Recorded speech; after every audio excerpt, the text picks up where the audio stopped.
Solid states. तो classification of solids, classification of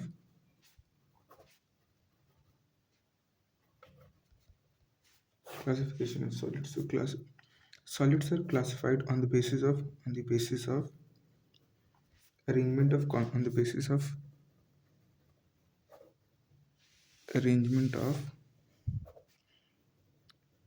constituent particles.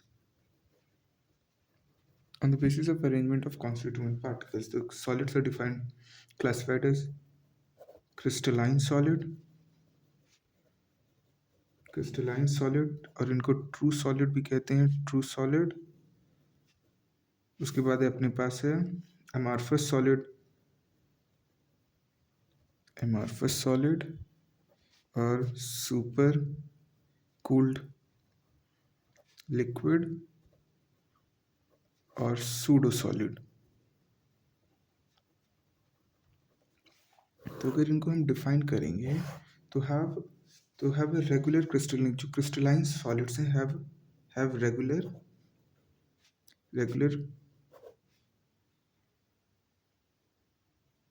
Crystalline structure. Regular crystalline structure मतलब कि regular crystalline structure, यहाँ पे constituent particles हैं, ठीक है ना। रेगुलर क्रिस्टलाइन स्ट्रक्चर, इनको लॉन्ग रेंज ऑर्डर भी कहते हैं। हैव रेगुलर क्रिस्टलाइन स्ट्रक्चर या लॉन्ग रेंज ऑर्डर। और जो अमॉर्फस हैं इरेगुलर क्रिस्टलाइन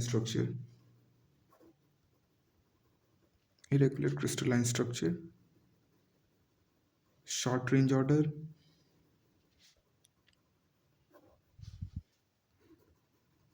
तो इरेगुलर क्रिस्टलाइन स्ट्रक्चर का मतलब है कि रेगुलर अरेंजमेंट नहीं है। तो अगर एक जो सॉलिड होगा उसमें ऐसे पार्टिकल लगे होंगे, तो दूसरे में ऐसे लगा होगा, तीसरे में ऐसे लगा होगा, and so on. So not a regular arrangement of structures. तो इसमें melting point and boiling point are fixed.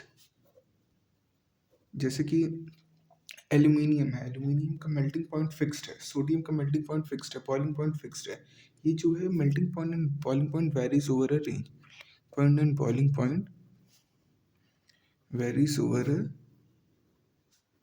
Range. जैसे प्लास्टिक्स हो गए, प्लास्टिक्स वो भी सॉलिड है, पर उनका जो मेल्टिंग पॉइंट है, उनको तुम बॉईल करोगे, मेल्ट करोगे, हीट करोगे, तो उनका डिफरेंट टेम्परेचर पे different state of boil melting होएगा। मतलब कि थोड़ा मेल्ट होगा तो melting and boiling point varies over a range of temperature, PERATURE, varies over नाम एनआइसोट्रोपी। ये रेगुलर क्रिस्टलाइन स्ट्रक्चर जो क्रिस्टलाइन सॉलिड है शो एनआइसोट्रोपी। एनआइसोट्रोपी मतलब same physical properties like refractive index and mechanical strength, etc. when seen from different sides। ये एनाइसोट्रोपी है। जो amorphous solid है वो आइसोट्रोपिक मतलब जो इनके फिजिकल प्रॉपर्टीज और केमिकल प्रॉपर्टीज है डिफरेंट साइड से जो फिजिकल प्रॉपर्टीज है, नॉट केमिकल, जो फिजिकल प्रॉपर्टीज है वो डिफरेंट साइड से डिफरेंट होएगा, लेकिन ये आइसोट्रोपिक हो गए। और on cutting give sharp edges मतलब एक बार में कट जाएगा, क्योंकि रेगुलर स्ट्रक्चर है। On cutting gives irregular edges. कौन? Amorphous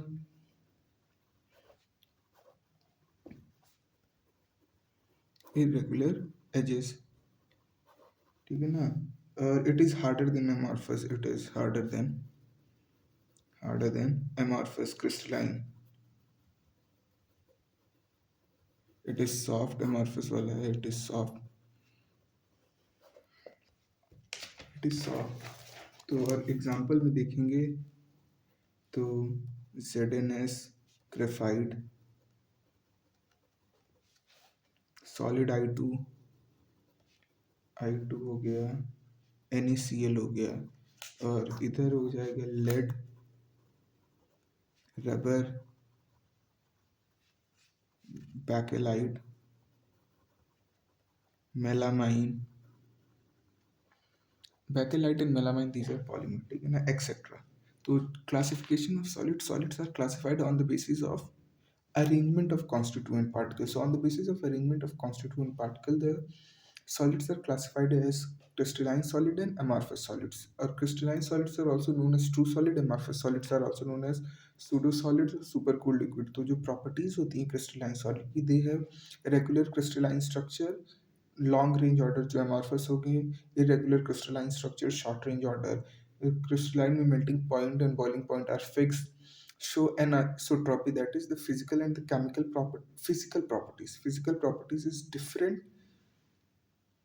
No, anisotropy is physical properties is same and seen from different sides, and जो amorphous solid है वो isotropic होते हैं, मतलब जो physical properties है वो different होती है when seen from different sides. और जो क्रिस्टलाइन सॉलिड है रेगुलर ऑर्डर होता है, तो on cutting give sharp edges, वो इरेगुलर एजेस होता है इसका, ये क्रिस्टलाइन हार्डर देन एमॉर्फस होता है, ठीक। ऐसे दूसरा है on the basis of interparticle spaces, on the basis of interparticle spaces, on the basis of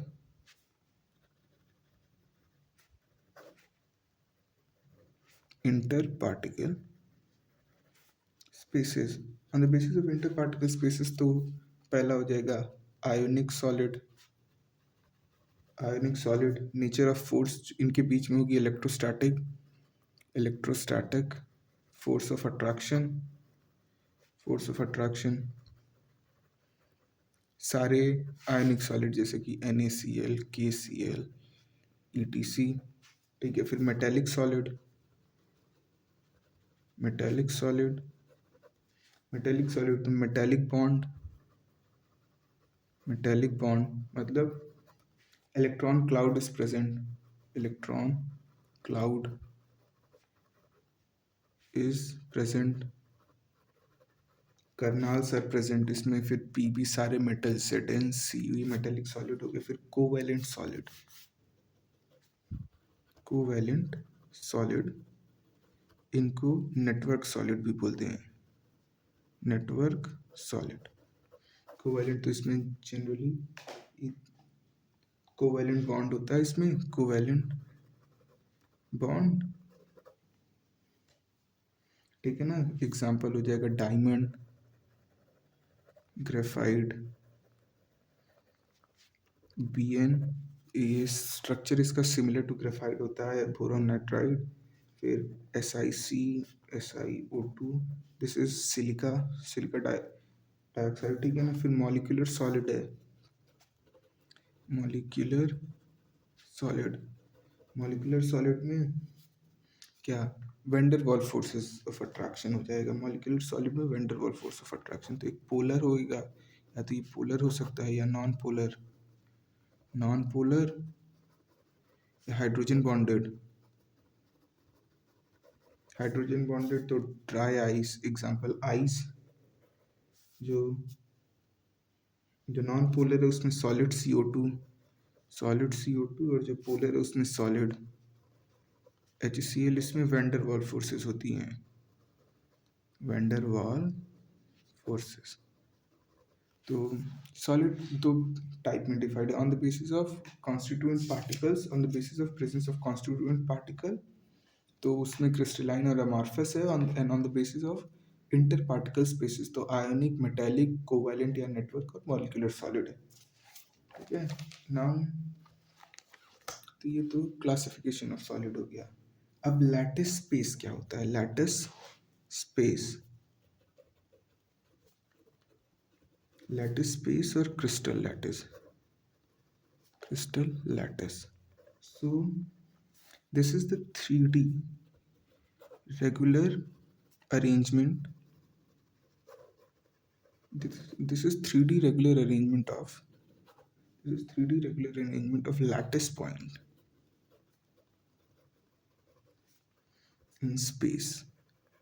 3D regular arrangement of lattice points in space. Lattice point is basically the constituent particle, and lattice the constituent particle. The constituent particle is called as lattice point. The constituent particle is called as lattice point. तो lattice space क्या हो गया, जो 3D regular arrangement of the constituent particle in the space is called as lattice point, and unit cell is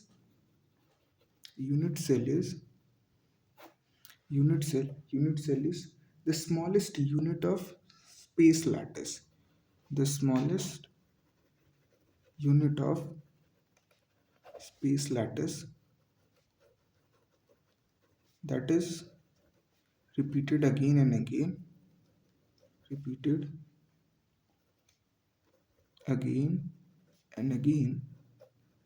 to form the complete solid. तो unit cell क्या है, the smallest unit of space lattice that is repeated and again to form the complete solid और complete crystal. ठीक है ना. और to define unit cell you need two things to define unit cell. You need interaxial angle. पहला interaxial angle और दूसरा as length.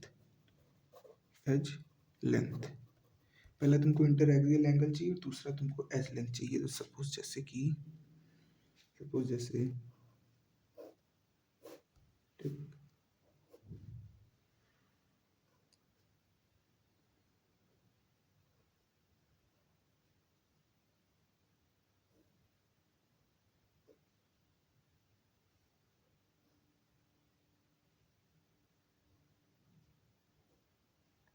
ठीक है ना.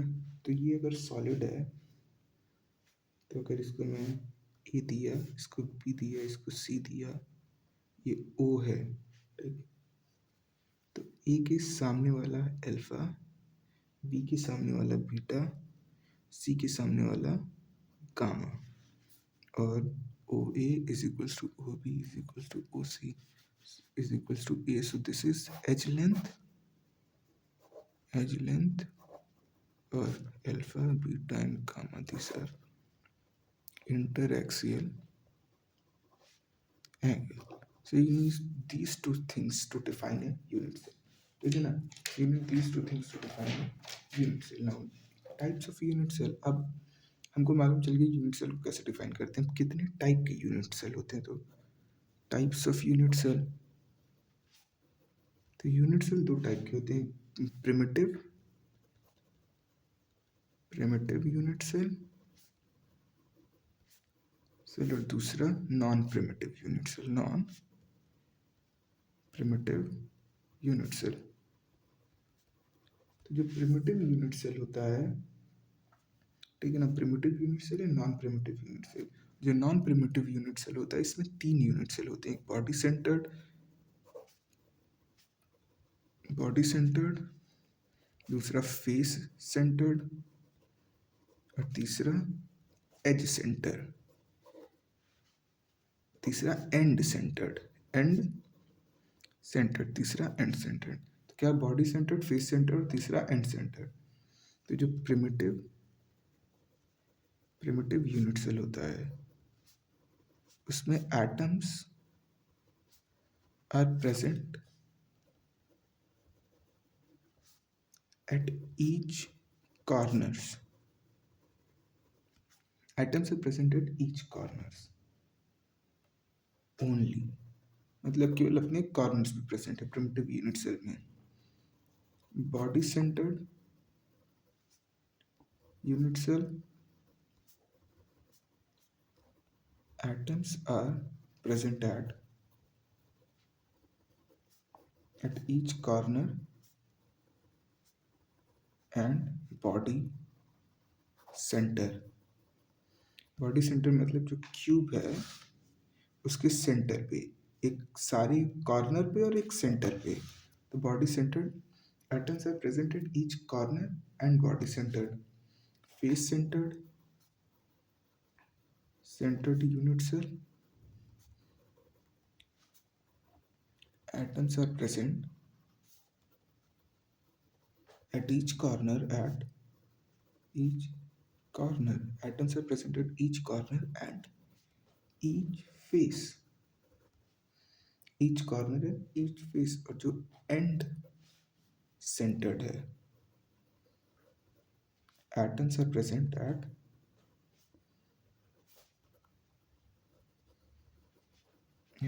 each corner and any two opposite faces and any two opposite faces।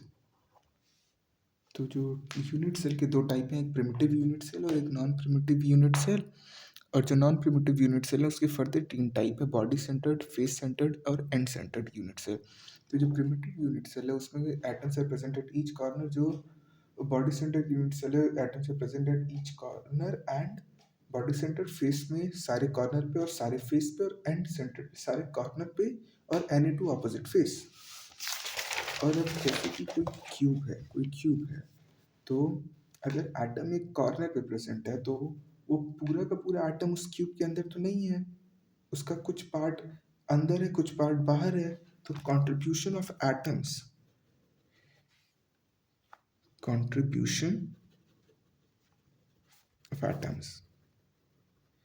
तो जो corner पे atom है, कॉर्नर उनका 1/8 कंट्रीब्यूशन है एक यूनिट सेल में, 1/8 in one unit cell। That means an atom present on the corner is occupied by 8 unit cell। Face centred में 1/2 and H पर 1/4 H पर, क्यूब के H पर, ठीक है ना। तो डिफरेंट यूनिट सेल में कितने एटम हो जाएंगे। जो प्रिमिटिव है, इसमें एट ईच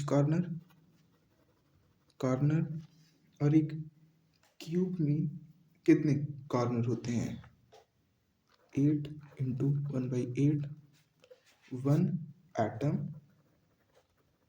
पर unit cell, 1 atom per unit cell, ठीक है ना। फिर body centred at each corner plus body centre. जो बॉडी सेंटर है वो तो पूरा अंदर है, तो each corner 8 into 1/8 plus 1, 2 atoms per unit cell, 2 atom per unit cell, ठीक है ना। फेस सेंटर्ड की बात करें तो at each corner plus at each face. तो ईच कॉर्नर पे कितना कंट्रीब्यूशन था, 8 इंटू 1/8, और फेस पे एक क्यूब में 6 फेस होते हैं और कितना कंट्रीब्यूशन है, हाफ, यानी कि 4 एटम्स पर यूनिट सेल। अगर फेस सेंटर्ड यूनिट सेल होगा तो एक यूनिट सेल में कितने एटम होंगे, 4। जो एंड सेंटर्ड है तो at each corner and any two opposite faces, at each corner and any two opposite faces at each corner and any two opposite faces at each corner, two opposite faces। तो क्या होगा, each corner 8 into 8 plus 2 into 1/2, 2 atoms per unit cell, 2 atoms per unit cell, ठीक है ना। तो primitive में कितने atoms का कंट्रीब्यूशन है, एक का total number of atoms per unit cell primitive में कितने, एक, बॉडी सेंटर्ड में दो, फेस सेंटर्ड में चार और एंड सेंटर्ड में दो। ठीक, ये हो गया। अब there are 7 type of crystal system और 14 ब्रेवियस लैटिस। 7 क्रिस्टल सिस्टम,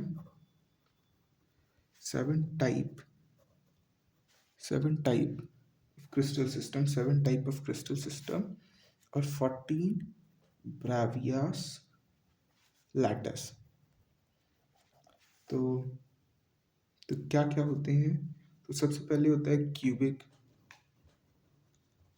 फिर ऑर्थो, फिर टेट्रागोनल,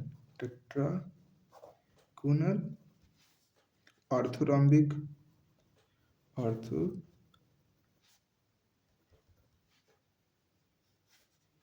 फिर मोनोक्लिनिक, फिर हेक्सागोनल,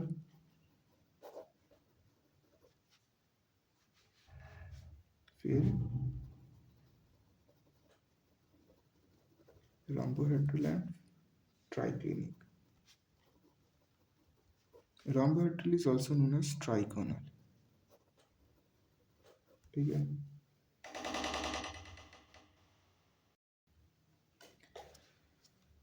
तो कौन कौन से 7 टाइप ऑफ क्रिस्टल सिस्टम में? Cubic, tetragonal, orthorhombic, monoclinic, hexagonal, rhombohedral जिसको ट्राइगोनल भी कहते हैं और ट्राइक्लिनिक। तो अब इनकी अगर हम एज लेंथ की बात करेंगे, क्योंकि हमको एज लेंथ और इंटरएक्सियल एंगल चाहिए डिफाइन करने के लिए यूनिट सेल। तो क्यूबिक का A equals B equals C, tetragonal का A equals B not equal C, ऑर्थोरॉम्बिक का A not equal B not equal C, monoclinic का A not equal B not equal C, hexagonal का A equal B not equal C, और rhombohedral या trigonal का A equal B equal C, और triclinic में ये not equal B not equal C। और अगर इंटरएक्सियल एंगल या फिर सीधे हम केवल एंगल देखेंगे तो alpha equals beta equals gamma equals 90 degree, alpha equals beta equals gamma equals 90 degree, alpha equals beta equals gamma equals 90 degree. ठीक, और यहाँ पर जो मोनोक्लिनिक है उसमें alpha equals gamma equals 90 degree and beta not equal to 90 degree. यहाँ पे hexagonal में alpha equals beta equals 90 degree, gamma 120 degree. इधर alpha equals beta equals gamma not equal 90 degree, यहाँ पे equal beta not equal gamma not equal 90 degree. तो interaxial angle क्या है? Alpha equal beta equal gamma equal 90 degree for cubic, alpha equal beta equal gamma is equals to 90 degree for tetragonal, alpha equal beta equal gamma is equals to 90 for orthorhombic, alpha equal gamma equal 90, beta not equal 90 monoclinic का, फिर alpha equal beta equal 90, gamma 120 hexagonal, and alpha equal beta equal gamma not equal 90 rhombohedral, और alpha not equal beta not equal gamma is triclinic. ठीक है ना, ये हो गया। अब जो 14 ब्रेवियस लैटिस थे, तो क्यूबिक में 14 ब्रेवियस लैटिस, तो क्यूबिक में प्रिमिटिव है, primitive, body centred, face centred. जो ऑर्थोरॉम्बिक टेट्रागोनल है, जो टेट्रागोनल, इसमें प्रिमिटिव है और क्या है, बॉडी सेंटर्ड है। इसमें प्रिमिटिव है और बॉडी सेंटर्ड है। फिर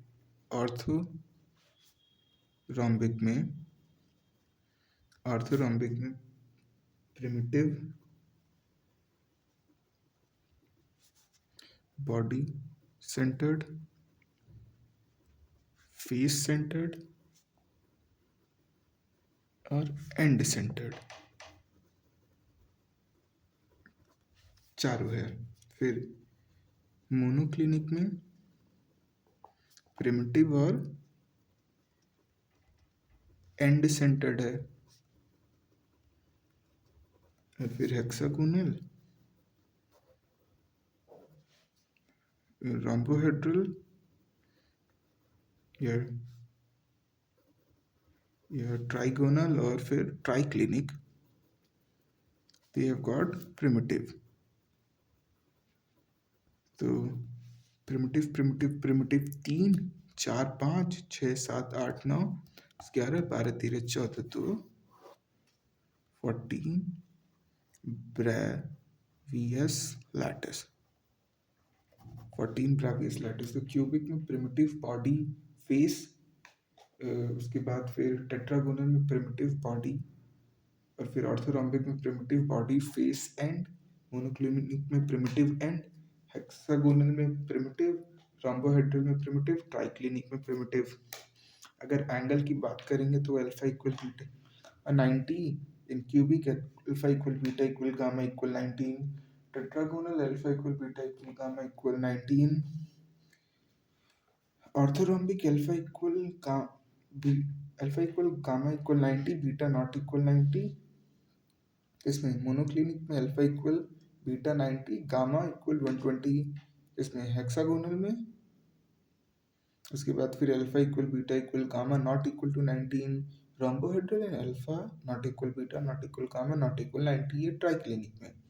और एज लेंथ की बात कर लो, क्यूबिक में a equal b equal c, tetragonal में a equal b not equal c, orthorhombic में a not equal b not equal c, monoclinic में a not equal b not equal c, hexagonal में a equal b not equal c, rhombohedral में a equal b equal c, और triclinic में a not equal b not equal C.